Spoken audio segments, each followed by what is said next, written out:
दोस्तों राम राम नमस्कार। सोनीपत में चुनावी माहौल एक बार फिर से गर्म है क्योंकि निगम के चुनाव जो है काफी नजदीक है, कार्यकाल जो है पूरा हो चुका और हमारी टीम लगातार अपडेट हर एक वार्ड से आपको दे रही है। और आज हमारी टीम पहुंची है वार्ड नंबर 1 में, जहां पर इस वक्त सुमित वर्मा जी हमारे साथ मौजूद है, जो कि अपनी दावेदारी पेश करते हुए नजर आ रहे हैं। अब की बार दौड़ में उतर चुके हैं, तो बातचीत करते हैं चुनाव को लेकर। सर आपका स्वागत है। आपका भी स्वागत है जी।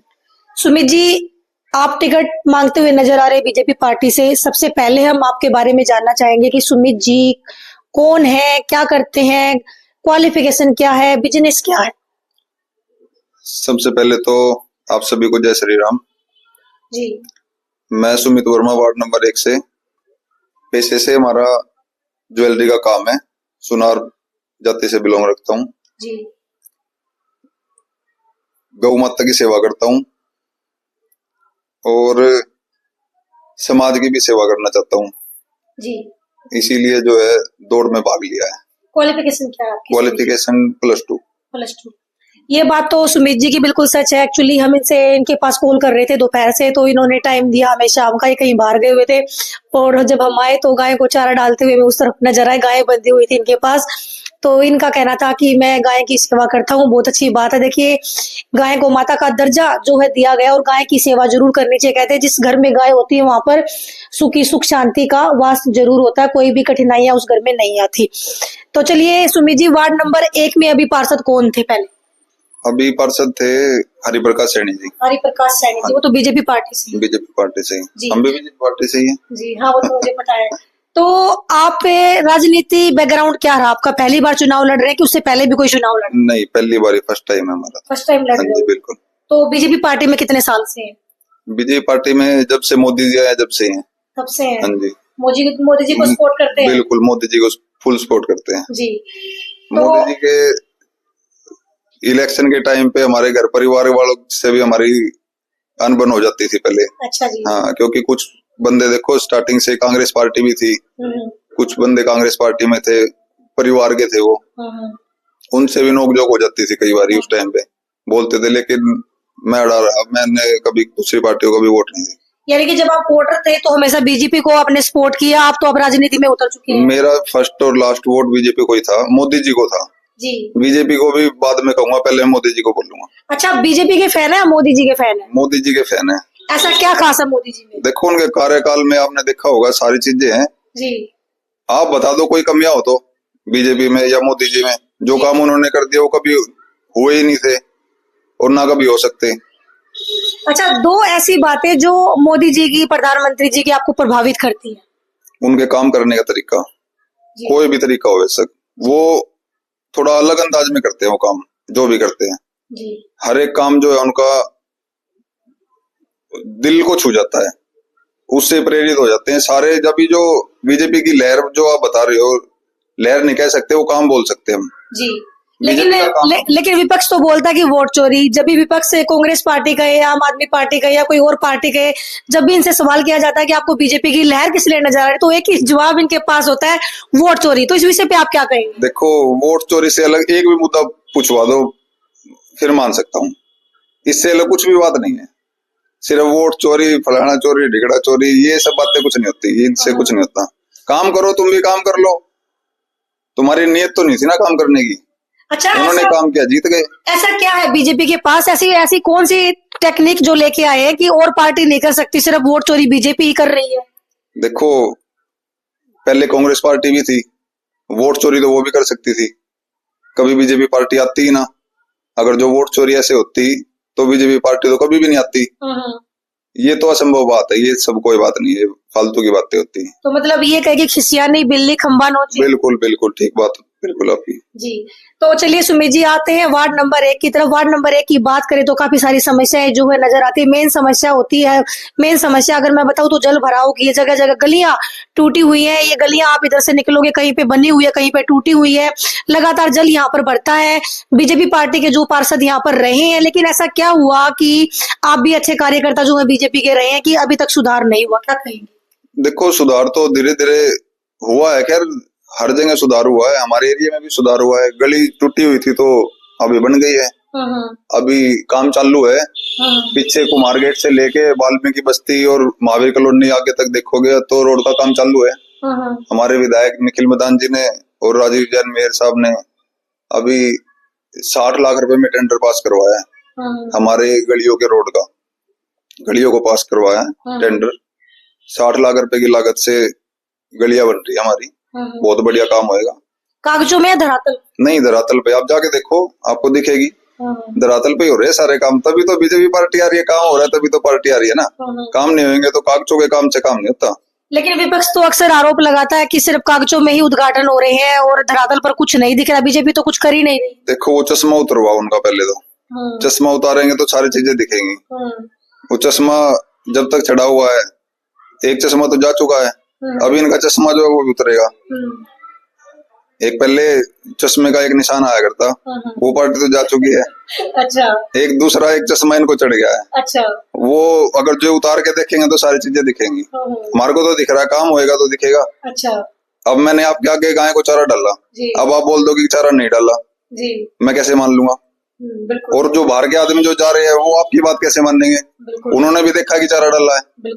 तो काम हुआ है तो हुआ है, नहीं हुआ तो नहीं हुआ है। अच्छा, वार्ड नंबर 1 की बात करें तो आपके वार्ड में कितना एरिया जो है लगता है?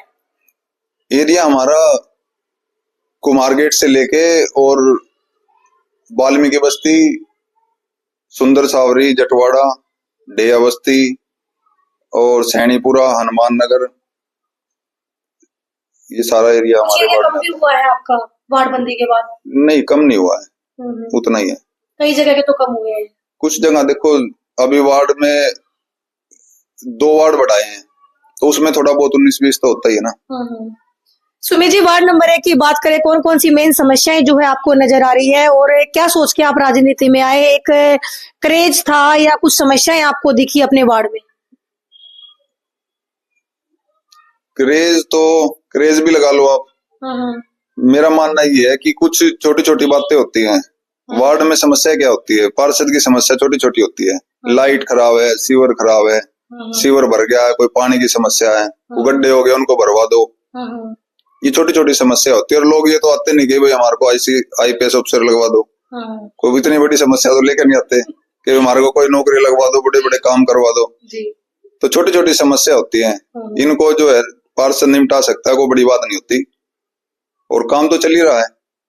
और मेरा जो है, मेरा शिक्षा और चिकित्सा, इन दोनों चीजों में बहुत ज्यादा ध्यान जाता है मेरा तो, क्योंकि बहुत सारी चीजें होती है। देखो, मैंने पिछले बार भी एक बार बोला था, जितने भी एरिया हमारे वार्ड में, मैं चाहता हूँ कि हर एरिया में एक डिस्पेंसरी खुले। क्योंकि बहुत सारे बंदे, देखो हमारा जो 1 नंबर वार्ड है ना, उसमें सारे बंदे ऊंचे लेवल के नहीं है, कि सारे ही बंदे ऊंचे लेवल के हैं। उनको छोटी छोटी समस्या आती है, डॉक्टर के पास जाते हैं, 300 रुपए पर्ची कटती है। उनके पास, बेचारों के पास एक दिन में 300 रुपए कमाते हो। वो पूरी दिहाड़ी अगर जो फीस पर्ची में दे देंगे तो घर का क्या खर्चा कैसे चलाएंगे वो? तो मैं चाहता हूँ कि हर एरिया में एक डिस्पेंसरी खुले और उस डिस्पेंसरी में, हर डिस्पेंसरी के अंदर एक अच्छे लेवल का एक डॉक्टर महीने में या हफ्ते में 10 दिन में उसमें बैठे और उनकी समस्या जो भी है उनको सॉल्यूशन निकाले उनका। और बीमारी का जो भी कुछ बीमारी है, छोटी है बड़ी है, उसका सॉल्यूशन निकले, लोगों को फायदा होगा। जी सुमित जी, जब भी चुनाव आते हैं तो बात होती है स्वास्थ्य को लेकर, होती है शिक्षा को लेकर, होती है रोजगार को लेकर, होती है। लेकिन जब भी चुनाव के बाद अक्सर हमें देखना पड़ता है कि जनता को प्राइवेट के ऊपर निर्भर रहना पड़ता है। प्राइवेट अस्पताल हो गए, प्राइवेट हॉस्पिटल हो गए और लोगों की जेबें कटती हुई नजर आती हैं। इलेक्शन के टाइम पर ही ये मुद्दे क्यों, इलेक्शन के बाद क्यों नहीं? क्योंकि सरकार तो आपकी ही है। देखो, मैं तो पहले भी मुद्दा ये उठा रहा हूँ और बाद में भी उठाऊंगा। तो डिस्पेंसरी के काम तो मैं, चाहे मेरे को टिकट मिले चाहे ना मिले, मैं डिस्पेंसरी के पीछे तो लगा रहूंगा, बनवाऊंगा जरूर। बहुत बढ़िया बात सर। चाहे मुझे टिकट मिले या ना मिले, मैं डिस्पेंसरी का पीछा नहीं छोड़ूंगा। हर एरिया में चाहूंगा कि डिस्पेंसरी बने और उनमें खाली डिस्पेंसरी का नाम बोर्ड ना हो, बोर्ड वाली डिस्पेंसरी नहीं हो, उसमें लोगों को इलाज हो लोगों का, मैं वो वाली डिस्पेंसरी चाहूंगा। स्कूल के लिए क्या सोचा है आपने? स्कूल तो देखो गवर्नमेंट ने भी खुले हुए हैं, काफी स्कूल हैं, प्राइवेट स्कूल भी खुले हुए हैं। खैर, स्कूलों पे भी ध्यान दिया जाएगा और देना भी चाहिए और दे भी रही है पार्टी। आपके वार्ड में है कोई सरकारी स्कूल? हाँ है, सरकारी स्कूल है जटवाड़े में। आप देखो बहुत बढ़िया स्कूल है, बहुत बच्चे पढ़ते हैं, बहुत बढ़िया फैसिलिटी मिलती है। हमारे यहाँ भी है हरियाणा स्कूल, बढ़िया स्कूल है। सुमित जी की इस बात से मैं बहुत सहमत हूँ। देखिए जो इन्होंने इस बात पर जोर दिया कि अपने वार्ड में, देखिए पार्षद का पद जो इतना बड़ा नहीं होता, लेकिन जो इन्होंने सोचा है भाई हाँ अपने वार्ड में एक डिस्पेंसरी तो ये खुलवा ही सकते हैं हर एक एरिया में, ताकि लोगों को रात को इमरजेंसी हो जाए, अगर किसी के पास पैसे ना हो तो उनको इलाज वहां पर मिल सके। सुमित जी की इस बात से मैं बहुत सहमत हूँ। सुमित जी आपने कहा कि हमारे वार्ड में लगातार गलियों काम कर रहे हैं, लेकिन ऐसा क्यों होता है कि जब भी जल भराव होता है, सोनीपत हमें डूबता हुआ नजर आता, शनि मंदिर वाला एरिया आपका 5-5 फुट पानी खड़ा हो जाता था, यहाँ पर सोनीपत की बात मैं कर रही हूँ, तो ऐसा क्यों होता है? मतलब प्रशासन, मतलब कहाँ फेलियर कहाँ हुआ? योजना फेल हो गई या काम अच्छे से नहीं हो रहे, क्या हो रहा है? आप अगर जो अभी कल परसों की वीडियो देखोगे तो हमारे मेयर साहब है राजीव जैन जी, उन्होंने एक वार्ड में काम चला हुआ था तो उसके ठेकेदार को ठेका दे रखा था। उस ठेकेदार का जो वर्कर था वो सही से काम नहीं कर पा रहा था। उन्होंने उसी टाइम मौजूद उस ठेकेदार को फोन किया और उनको बोला है स्पेशल कि भाई तेरा जो बंदा है वो काम नहीं कर पा रहा, इसको हटा और दूसरा लगा। सरकार तो योजना चलाती है बहुत बढ़िया, लेकिन उनको जो करता है सरकार, तो देखो कोई मुख्यमंत्री तो आएगा नहीं पुल बनाने या और कुछ करने, उसका काम तो इंजीनियर करेगा या कोई भी उसको जो करता है वो करेगा, ठेकेदार जो भी है वो ठेकेदार के हाथ में होता है। वो काम उसको किस तरीके से करता है, वो सही करता है गलत करता है, उसका रिजल्ट जो है फिर सरकार को भुगतना पड़ता है। सरकार ने तो टेंडर पास कर दिया, लोगों की समस्या थी उसको सुलझाने के लिए टेंडर पास कर दिया, लेकिन ठेकेदार की वजह से अगर जो कोई समस्या आती है तो सरकार का नाम बदनाम होता है। लेकिन पार्षद तो जिम्मेदारी बनती है ना, आपके जो पार्षद रहे बीजेपी के, उनकी तो जिम्मेदारी बनती थी। देखो पार्षद का भी फर्ज बनता है कि खड़े होकर काम करवाएं। बिल्कुल अपने वार्ड में। अब हमारी गली बन रही है पीछे वाली, उस गली में सभी बंदे हमारे जानकार हैं, पड़ोस है, खैर हमारा तो परिवार है सारा। मैंने सबको बोला हुआ था कि घर के आगे खड़े होके अपने तरीके से गली बनवानी है। देखो मान लो मैं पार्षद हूं, लेकिन पार्षद के घर तो नहीं है ना वो घर तो गली तो वो घर वाले यूज करेंगे ना। बिल्कुल। पार्षद तो अपने घर चला जाएगा, बिल्कुल। रहना तो और गली वालों को है ना उस घर में। वो अपने पार्षद के हिसाब से गली नहीं बननी चाहिए, गली वालों के हिसाब से गली बननी चाहिए, ताकि उनका जल भराव जो है वो, अभी हमने गली बनवाई तो उसमें पाइप और जाली डलवाई है ताकि पानी, यहाँ से पानी डालते हैं तो आधा किलोमीटर दूर तक पानी चला जाता था। मैंने पानी डाला है, आपके घर के आगे चला गया, आपको समस्या होगी मेरी वजह से। क्यों हुई, उसका सोल्यूशन मैंने करना चाहिए। मैंने उसमें जाली डलवाई और सारी गली में पूरी जितने भी सीवर है सब में जाली डलवाई है। पानी का जल भराव जो है वो नहीं हो पाएगा, जहां से पानी चालू होएगा जो डाल लेगा वो सीवर में चला जाएगा। सुमित जी ने एक बात यहाँ पर बहुत बढ़िया कही। देखिए सरकार का काम होता है योजनाएं निकालना और ठेकेदार जो इंजीनियर जो है उस काम को करते हैं, लेकिन कहीं ना कहीं जनता का दोष भी मैं इसमें मानती हूँ। मैंने अक्सर देखा है कि जो सीवर होते हैं कूड़ा कचरा उनमें डाल दिया जाता है और वो जाम हो जाता है। अब उनको एक मंत्री जाकर तो उनको साफ नहीं करेगा, एक पार्षद तो उनको जाकर साफ नहीं करेगा। ये जिम्मेदारी आपकी बनती है। अगर पाइपलाइन कहीं पर डलवाई गई है तो आप उसको साफ रखे, कूड़ा कचरा वहां पर ना डाले। कितना सहमत है सुमित जी इस बात से? मैं पूरा का पूरा सहमत हूँ इन बातों से जी।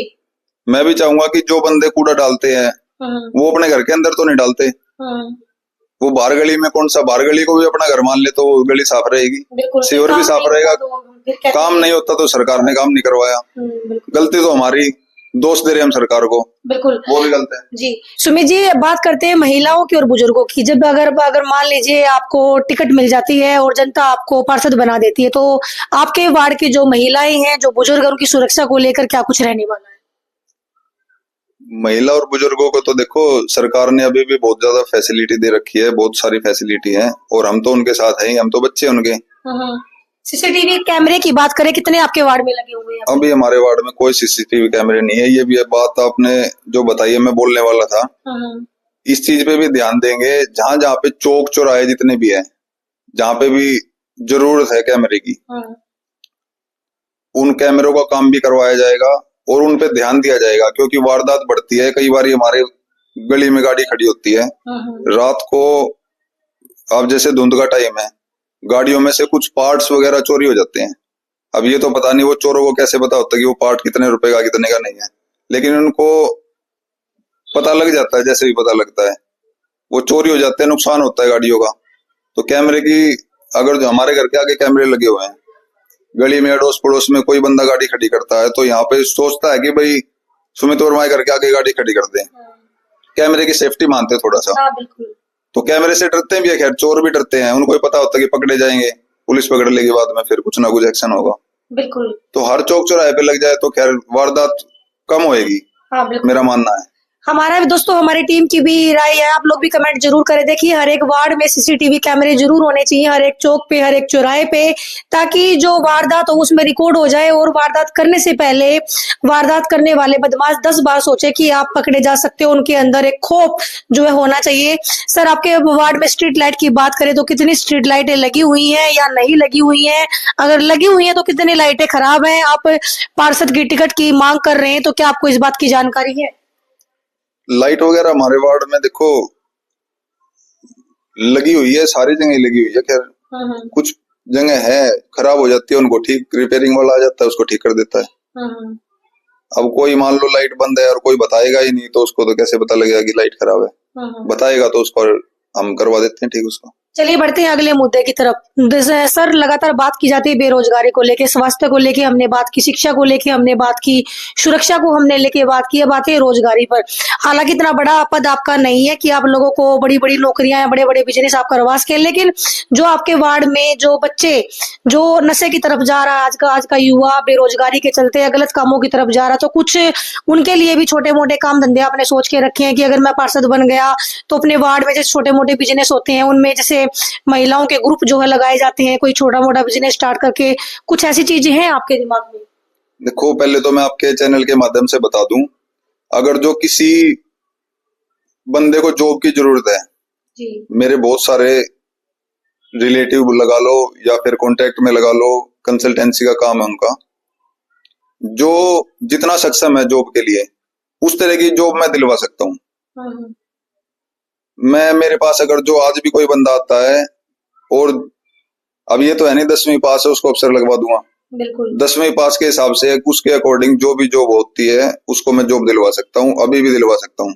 देखिए ये आपका काम बनता नहीं है, तो मैंने एक नेचुरल सवाल पूछा है कि भाई वार्ड में लोगों की कितनी मदद कर पाएंगे, तो एक मदद के तहत मैंने सवाल पूछा, क्योंकि छोटे मोटे बिजनेस बंदा स्टार्ट कर सकता है। आपके चैनल के माध्यम से मैं बता रहा हूँ, मेरे पास अभी भी कल परसों भी एक हमारे जानकार है उनका फोन आया था कि भी कोई भी फील्ड में आना चाहे जॉब के लिए तो उसको जॉब दिला देंगे। हमारे कंपनियां है, काफी सारी कंपनियां आ गई, अब तो खैर सोनीपत में बड़ी तो खैर दूर हो जाता है, मुरथल बालगढ़ यहाँ तक तो खैर बंदे जा ही सकते हैं। लड़कियां भी जाती है, हमारे पड़ोस में से भी आगे पीछे जटवाड़े से तक भी जाती है लड़कियां।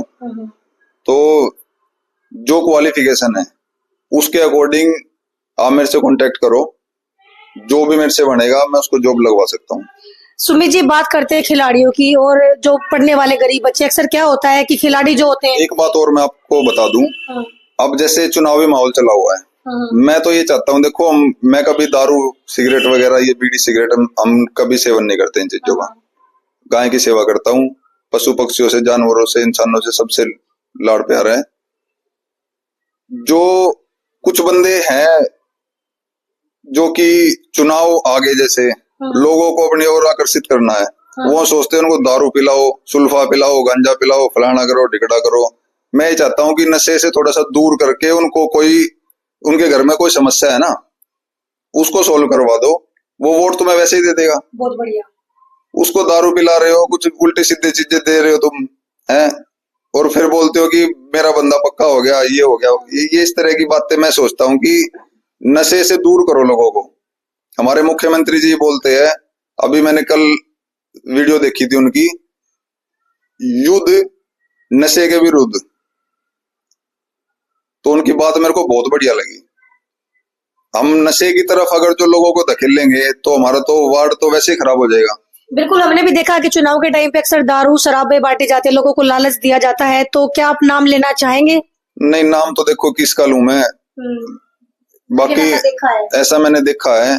अभी 2-4 दिन पहले भी कुछ बंदे बता रहे थे कि कोई बंदा किसी को लेके गया है, दारू पिला रहे हैं, ये करवा रहे हैं। ये हम तो देखो कभी दारू, वोट की सेटिंग शुरू हो गई है। हाँ, सेटिंग शुरू हो गई है। हम तो उसको देखो घर बुला के मक्खन दूध तो खिला सकते हैं, दारू नहीं पिला सकते। जी दारू के लिए तो नशे के तो विरुद्ध है हम, बिल्कुल है। बिल्कुल, आपसे काम की हेल्प ले सकते हैं, किसी और चीज की ले सकते हैं, मगर नशा नशे के तो विरुद्ध हूँ मैं। बिल्कुल। हाँ, नशे के तो बहुत ज्यादा खिलाफत में हूँ मैं। देखिए ये बात तो हम भी कहेंगे, एक आपका वोट आपका विकास, आपके एक वोट आपका विकास तय करेगा। अगर आप दारू के लालच में, किसी और चीज के लालच में गलत आदमी चुन लेते हैं तो फिर 5 साल के लिए आपको रोना जरूर पड़ेगा। तो अपनी वोट का बिल्कुल सही उपयोग करें। तो सुमित जी, मेरे सवाल सबसे हटके होते हैं, चलिए आते हैं अगले मुद्दे की तरफ, आपके वार्ड की तरफ। बहुत सारे गरीब खिलाड़ी भी होंगे।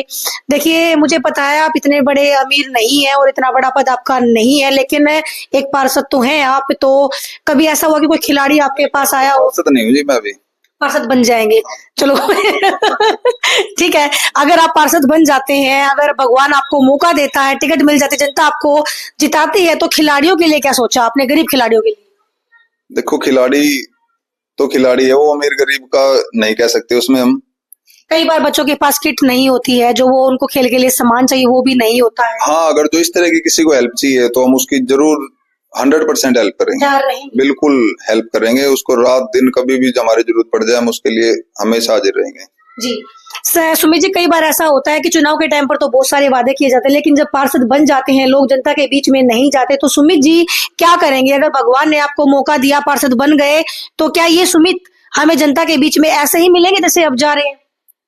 देखो मैं तो बोलता हूँ, अभी मैंने थोड़ी देर पहले बताया था आपको कि अगर जो पार्षद इस चीज को तो इलेक्शन वो कर दो साइड में। बिल्कुल। अगर जो अभी किसी को जॉब की जरूरत है, देखो जॉब से है ना घर चलता है। मैं काम करता हूं तो मेरा परिवार चलता है, मैं काम नहीं करूंगा तो मेरा परिवार नहीं चलेगा। मैं किसी ना किसी गलत आदत लग जाएगी मेरे को कोई ना कोई। बिल्कुल। अभी तो इलेक्शन चले हुए हैं, मैं अभी भी किसी जिसको भी कहते हो जो उसकी क्वालिफिकेशन होगी उसके अकॉर्डिंग उसको जॉब के लिए मैं पूरी हेल्प करूंगा। पहले ये एडवाइस दे रहा हूं, मैं तो पहले ही कह रहा हूँ कि भाई पहले करवाओ, मैं बनो या ना बनो वो बात अलग है, बाद में भी मैं काम करवा दूंगा जी। हाँ, जो उसकी क्वालिफिकेशन होगी। अच्छा, वार्ड नंबर 1 की बात करते हैं। वार्ड नंबर 1 में ऐसा क्या है कि सारे ही वर्मा चुनावी मैदान में उतरे हुए? सुमित वर्मा, राजेश वर्मा, एक मैंने नाम पढ़ा था अमन वर्मा। वर्मा की बाढ़ से आई हुई है, क्या चक्कर है? मतलब वर्मा का कोई राजनीति में गहरा रिलेशन है या कोई बड़ी साठगांठ चली हुई है, क्या है? नहीं देखो, सबका अपना अपना हक है, ये तो कोई भी अपना दावा दे सकता है इसमें। आपके परिवार से हैं, आप उनसे अलग? नहीं नहीं नहीं, हमारे परिवार में कोई नहीं है, हमारे परिवार में मैं ही हूँ। नहीं, मैंने तो सुना है कि चाचा, भतीजा और भांजा भी एक उठा हुआ। जो ग्राउंड पे, आप तो बता नहीं रहे हो, लेकिन जो मैंने ग्राउंड पे रिपोर्टिंग करी है, मुझे जानकारी मिली है कि 3 तो एक ही परिवार से। कौन कौन है? देखो हमारा परिवार हमारे साथ है। नहीं, वो कौन है ये बताओ। वो हमारे परिवार के नहीं है, वो अलग परिवार के है। वो राजेश वर्मा है एक तो। देखो वो एक अलग परिवार है, हमारा परिवार। नाम तो बता सकते हैं सर? राजेश वर्मा है एक और उनके भतीजे मैंने सुना है, कौन है? नहीं, मैं देखो इन चीजों से मैं दूर हूँ, मेरे को नहीं पता इन चीजों का, मेरे को अपना पता है। कहीं ऐसा तो नहीं कि आपको देख के वो भी चुनावी मैदान में उतर पड़े, आपको टक्कर देना चाहते हैं? वो देखो उनका दिमाग है, उनकी सोच है, जो भी है वो देखेंगे। मैं तो देखो ना तो किसी के खिलाफत में हूँ, और मैं ये बोलता हूँ आपको, छोटी सी बात बताता हूँ और बहुत बड़ी बात है, हमारा परिवार हमारे साथ है। हमारे चाचा, हमारे ताऊ, हमारे भाई बंधु, हमारे घर परिवार वाले हमारे साथ हैं। मैं तो ये छोटी सी बात बताता हूँ। नहीं, मेरे को तो जानकारी मिली थी कि वर्मा की बाढ़ सी आई हुई है वार्ड नंबर 1 में, सारे ही वर्मा चुनावी मैदान में। देखो BCA में वार्ड आया नहीं, तो सबका दिमाग है अपना अपना, सब जो सोचेगा वो देख लेगा, उसका तो हम क्या बताएंगे, हम तो अपने पे ध्यान देंगे ना। अच्छा सुमित जी, सबसे बड़ा सवाल, अगर आपको टिकट नहीं मिलती है, आप एक अच्छे कार्यकर्ता बीजेपी से जुड़े हुए हैं, सच्चे एक सिपाही आपको बीजेपी पार्टी के हम बोल सकते हैं, अगर आपको टिकट ना मिलकर दूसरे कैंडिडेट को मिल जाए 1%, तो सुमित क्या करेंगे? निर्दलीय चुनाव लड़ेंगे या उनका सपोर्ट करेंगे? नहीं, उनका फुल सपोर्ट करेंगे। अच्छा, बिल्कुल।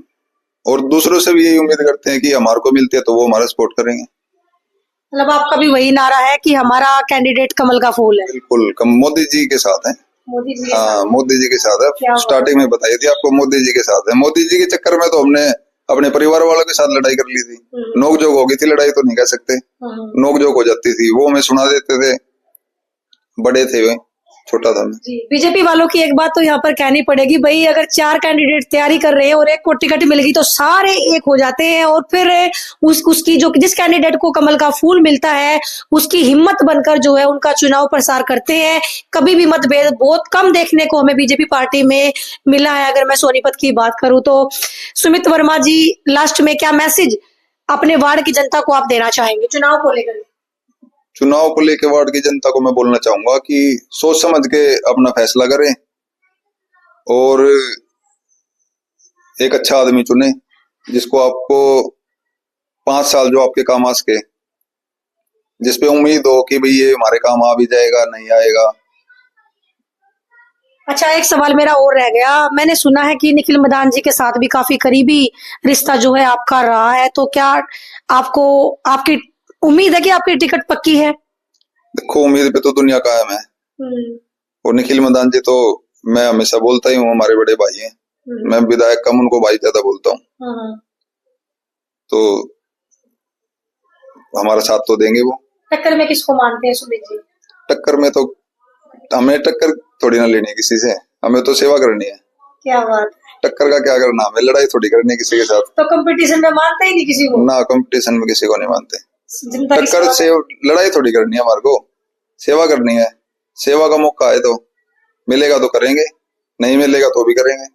क्या बात है। सुमित वर्मा जी आज हमारे सवालों में उलझने वाले नहीं है। तो दोस्तों, वार्ड नंबर 1 से बीजेपी पार्टी से हमारे साथ थे सुमित वर्मा जी, जो वार्ड नंबर 1 से लगातार टिकट की मांग करते हुए नजर आ रहे हैं और बीजेपी के प्रति सच्ची श्रद्धा जो है दिल में रखते हैं। एक अच्छे बिजनेसमैन होने के साथ साथ गौ सेवक भी हैं, समाज सेवा भी करते हैं, गौ की सेवा भी करते हैं और राजनीति में आने का एक उद्देश्य कुछ हटके है इनका और शिक्षा और स्वास्थ्य को लेकर ये कुछ अलग करना चाहते हैं, युवाओं के लिए भी अलग करना चाहते हैं। तो लगातार अपडेट आपको देते रहेंगे। बाकी आपका वोट, आपका विकास, सोच समझ के अपने विकास का, अपने लिए विकास चुने, ना कि किसी लालच में।